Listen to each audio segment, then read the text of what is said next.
Happy New Year! Hello, this is Jack from Fluency.com. Welcome to the first lesson of 2017.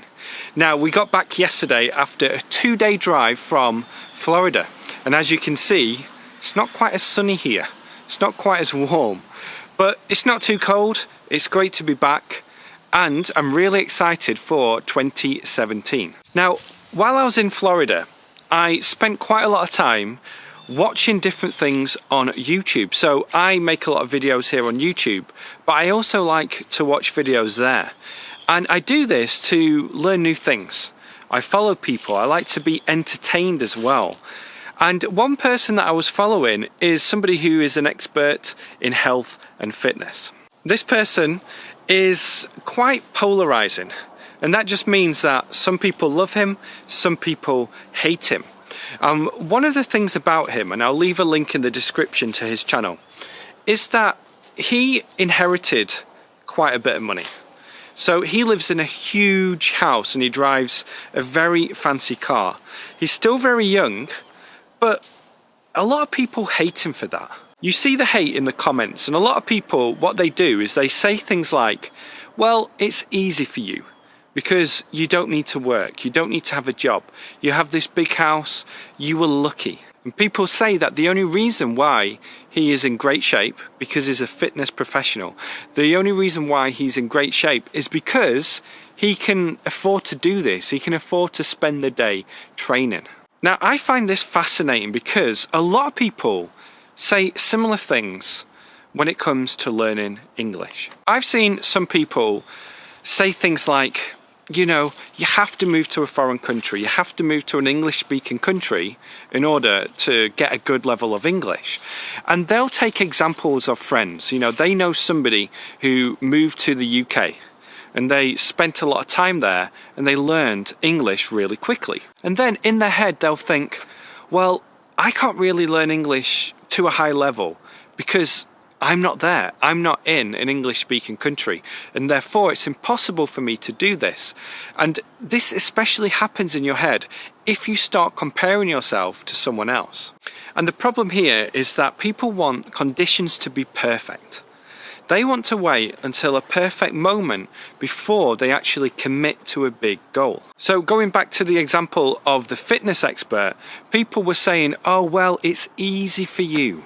The reason why you are in great shape and the reason why you don't have any fat on your body is because you have all this time to dedicate to health and fitness. And then in their mind, they're thinking, well, I can't do this because I don't have that opportunity. And for you, as somebody who is learning English, you can give yourself that excuse as well.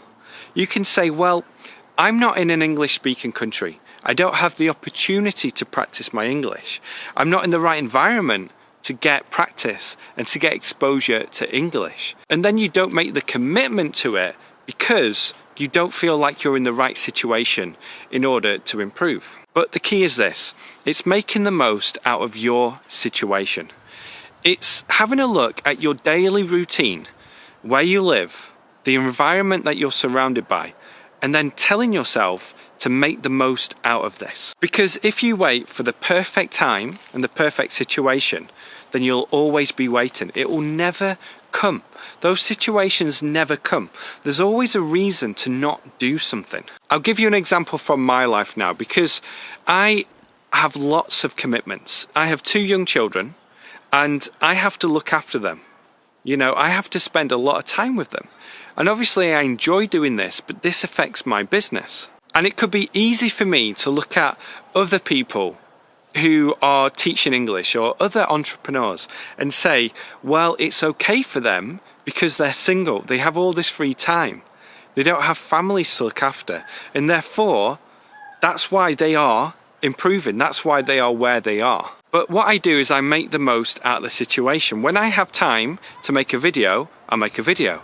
Just like now, my son is upstairs, he is napping, my wife is watching TV, and it's a perfect time for me just to come outside and make this video for you. When it comes to learning English or learning a language or doing anything really, it's important to have a look at your routine and make the most out of your situation. Yes, there are other people who have it easier, other people who have better conditions and a better environment so that they can make faster progress. But you can only do what's right for your life. You can only do what you can do. And instead of saying, okay, I'm going to wait until the summer when I have more time, or I'm going to wait until, next year when I might have a better environment in which to practice, the key is just to get started today.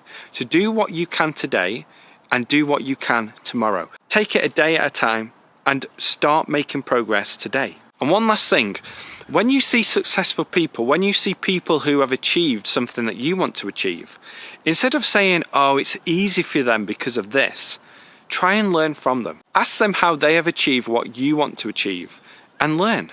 This way you can feel inspired, you can feel motivated and get energy from their story instead of feeling like helpless, instead of feeling like this isn't possible for you. So with all that in mind, if you are new here, please subscribe. I'm going to make lots of new videos this year. And if you are new as well, check out the videos that I made in 2016. Now, what I want you to do is this. It's the first day of 2017. It's January the 1st. And I want you to leave a comment below and tell me what you're going to do this year in order to achieve your goals. This might be learning English. For most of you it will be, but if it's something else, you can use that as an example. Tell me how you are going to achieve your goals this year. Also, be sure to check out the description. I'll have lots of different vocabulary for you from this video so that you can learn the words and phrases that I have used. If you've enjoyed this video, give it a thumbs up. Thank you for being here. See you next time.